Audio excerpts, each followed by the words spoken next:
आज ही Doubtnut app download करें। Doubtnut पर होगा अब आपके सभी मैथ्स, केमिस्ट्री, फिजिक्स और बायोलॉजी डाउट्स का सफाया। बस अपने क्वेश्चन की फोटो खींचो, उसे क्रॉप करो और तुरंत वीडियो सोल्यूशन पाओ। Download now. इस वीडियो में हम बात करेंगे गोल्गी apparatus की।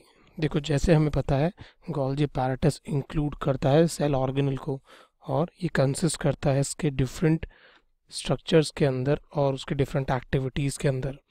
इसके अगर हम बात करें तो हम गोल्गी apparatus को गोल्गी कॉम्प्लेक्स भी बोल सकते हैं, इसके स्ट्रक्चर के अपीयरेंस से और इसके रोल के वजह से। अगर हम इसकी डिस्कवरी की बात करें तो गोल्गी apparatus को सबसे पहले डिस्कवर करा था विद दी साइंटिस्ट जिसे हम बोलेंगे कैमिलो गोल्गी ने। कैमिलो गोल्गी के अरेंजमेंट से और उनके आइडेंटिफिकेशन से ये सामने आया था इन द ईयर 1898 की गोल्गी apparatus एक इम्पॉर्टेंट यूनिट है इन दी सेल ऑर्गेनल्स के अंदर।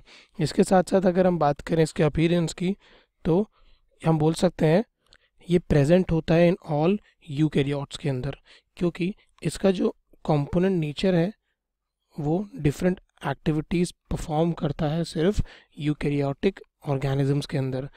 बस अगर हम यहाँ पे एक एक्सेप्शनल केसेस की बात करें तो हम बोलेंगे गोल्गी apparatus का एक्सेप्शनल केस ये होगा कि यहाँ पे ये ब्लड सेल्स के अंदर और स्पर्म्स ऑफ मैमल्स के अंदर प्रेजेंट नहीं होता है, क्योंकि ये एक इसका एक्सेप्शनल कैरेक्टरिस्टिक्स है इसके डेवलपमेंट के लिए और इसके नेचर के लिए।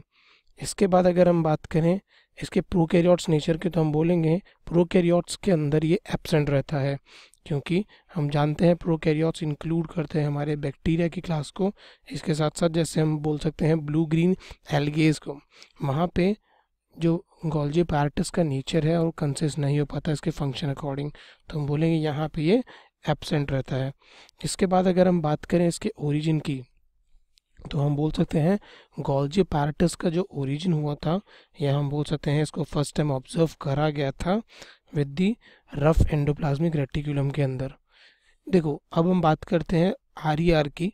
तो जैसे हमें पता है RER कंसिस्ट करता है एंडोप्लाज्मिक रेटिकुलम के अंदर, और वो एंडोप्लाज्मिक रेटिकुलम जो एक इम्पॉर्टेंट सेल ऑर्गेनल का काम करता है पूरे सेल के कंडीशन के अंदर। यहाँ पे ये गोल्गी apparatus जो था ये कंसिस्ट करा गया था with the rough endoplasmic reticulum के अंदर। तो हम बोलेंगे वहाँ के जो रफ सरफेसेस वहाँ पे प्रेजेंट होते हैं वहाँ से ये ओरिजिनेट हुआ था, जो डिफरेंट स्ट्रक्चर परफॉर्म करता था अपने एक्टिविटीज़ के अंदर।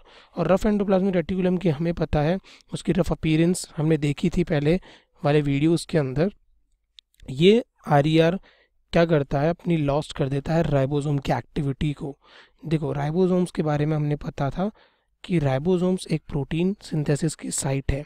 तो जैसे ही राइबोसोम्स क्या करते हैं, लॉस हो जाते हैं अपने RER कंडीशंस के अंदर, वहाँ पे ये फॉर्मेशन कर देते हैं गोल्गी apparatus का। देखो, इसके बाद अगर हम बात करें RER की, यहाँ से जो वेसिकल्स होते हैं वो ट्रांसपोर्ट हो जाते हैं to the saccule region of Golgi apparatus, that is what ये फॉर्मिंग फेज भी कहलाते हैं। अब देखो, यहाँ पे मैंने बात करी है फॉर्मिंग फेज की, जिसकी हम आगे बात करेंगे। ये फॉर्मिंग फेज में हम बोल सकते हैं ये कंसिस्ट करता है इसके स्ट्रक्चर अरेंजमेंट के ऊपर, जिस हिसाब से ये डेवलप हुआ है और इसकी सेल की कंपोनेंट अकॉर्डिंग। इसके बाद अगर हम बात करें इसके स्ट्रक्चर पे तो हम बोलेंगे गोल्गी apparatus का जो स्ट्रक्चर होता है वो एक क्वाइट डिस्टिंक्टिव कैरेक्टरिस्टिक शो करता है। जैसे कि हम बात करें ये एक डिस्क शेप्ड फॉर्मेशन में दिखता है, जैसे कि ऊपर डायग्राम में भी देख पा रहे हैं।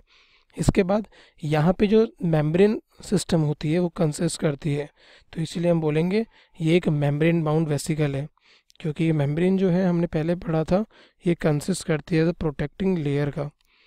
इसके बाद हम बात करें इसके अरेंजमेंट की, इस वेसिकल के रीजन की, तो हम बोलेंगे जो मेम्ब्रेन प्रेजेंट होती है ये एक पैरेलल फॉर्म में अपीयर होती है। ये पैरेलल फॉर्मेशन जो होती है एक डिस्क लाइक अपीयरेंस बना देती है, जैसे कि इसका स्ट्रक्चर ओरिजिनेट कर रहा है, और ये एक फ्लैटेंड फॉर्म में फॉर्मेशन करती है। जो फ्लैटेंड फॉर्म यहाँ पे बताया गया है ये फ्लैटेंड फॉर्म को हम बोलते हैं सिस्टर्ने, जैसे कि हम इसके डायग्राम में देख पा रहे हैं तो ये सिस्टर्ने जो है एक इम्पॉर्टेंट रोल प्ले करता है, क्योंकि अगर हम इस सिस्टर्ने की बात करें तो एक टिब्यूल फॉर्मेशन करता है, और यहाँ पे जो टिब्यूल रीजन्स होते हैं वो एक शॉर्ट फॉर्म में प्रेजेंट होते हैं। इसके बाद अगर हम बात करें इसके डिफरेंट कैरेक्टरिस्टिक की, तो हम बोल सकते हैं पहले इसके फिजिकल अपीयरेंस से, जैसे कि हम के स्ट्रक्चर में देख पा रहे हैं।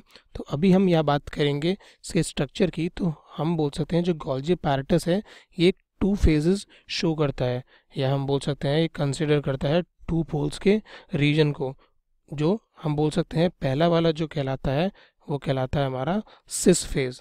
इसी तरीके से अगर हम बात करें सेकेंड वाले की, तो वो है हमारा ट्रांस फेज। देखो अगर हम भी सिस फेज और ट्रांस फेज की बात करें तो हम बोलेंगे ये एक इनके अपीयरेंस है, क्योंकि ट्रांस फेज प्रेजेंट होता है लोअर पार्ट के अंदर, जैसे कि हम स्ट्रक्चर के अंदर देख पा रहे हैं। तो ये वाला रीजन हमारा ट्रांस फेज कहलाता है, और ये अपर रीजन जो होता है ये हमारा सिस फेज कहलाता है। अब अगर हम इसके बेसिक कैरेक्टरिस्टिक्स की यहाँ पे बात करें गोल्जी apparatus के, तो हम बोलेंगे ये हेल्प करता है for the packaging of materials की। अब यहाँ पे जो पैकेजिंग ऑफ मटीरियल्स हो रही है वो एम्प्लीफाई करती है वेरियस रीजन्स को और मटेरियल्स को, जो ER सिंथेसाइज करता है। तो हम बोलेंगे पहला जो उसका कैरेक्टरिस्टिक फीचर है वो है पैकेजिंग ऑफ मटेरियल्स। इसी तरीके से अगर हम सेकंड वाले की बात करें इसके कैरेक्टरिस्टिक्स फीचर की, तो हम बोलेंगे वो होगा इनका सिंथेसिस ऑफ ऑर्गेनल्स। देखो हमने पढ़ा था सेल ऑर्गेनल एक इम्पॉर्टेंट यूनिट है इस पूरे सेल के अंदर, क्योंकि उसके अंदर वेरियस ऑर्गेनल्स प्रेजेंट होते हैं जो डिफरेंट कंपोनेंट्स का वर्क करते हैं पूरे सेल की यूनिट में। तो उस यूनिट को सिंथेसाइज करने में भी गोल्जी apparatus काम में देता है। इसके साथ हम बोलेंगे एक इम्पॉर्टेंट यूनिट है जो वो है इसके एक्रोसोम का फॉर्मेशन। देखो एक्रोसोम की यहाँ पे हम बात करें तो हम बोल सकते हैं ये एक एक्रोसोम फॉर्मेशन करता है for the animal sperm region के अंदर। इसके बाद हम लास्ट कैरेक्टरिस्टिक्स की यहाँ पे बात करें तो वो है with the formation of yolk region. देखो योक की हमने पहले पता है एग के रीजन में जो प्रेजेंट होता है उस योक को ये फॉर्मेशन करता है। तो हम बोलेंगे ये डिफरेंट कैरेक्टरिस्टिक्स जो है एक गोल्जी apparatus कंसिस्ट करता है और डिफरेंट सेगमेंट्स के अंदर। तो इस तरीके से हम बोलेंगे यहाँ पे गोल्जी apparatus डिफाइन करता है। जैसे कि स्ट्रक्चर में भी हम देख सकते हैं ये स्ट्रक्चर जो बताया गया है गोल्जी apparatus का है। ये रीजन हमारा जो फोल्डेड फॉर्म में प्रेजेंट है इसे ल्यूमेन बोलते हैं, क्योंकि ये स्पेस प्रोवाइड करता है। अब यहाँ बात करें सिस्टर्ने की, तो सिस्टर्ने इसकी फोल्डिंग अपीयरेंस बता रहा है। ये जो लूप्स जैसे दिख रहे हैं ये एक न्यूली फॉर्मिंग वेसिकल रीजन है, और ये सेक्रेटरी सेल से जो गाइड करते हैं इसके फंक्शन एक्टिविटीज़ को। क्लास 6 से 12 से लेके नीट, IIT, JEE मेंस और एडवांस के लेवल तक 10 मिलियन से ज्यादा स्टूडेंट्स का भरोसा। आज ही डाउनलोड करें डाउटनेट ऐप या व्हाट्सएप कीजिए अपने डाउट्स 8400 400 400 पर।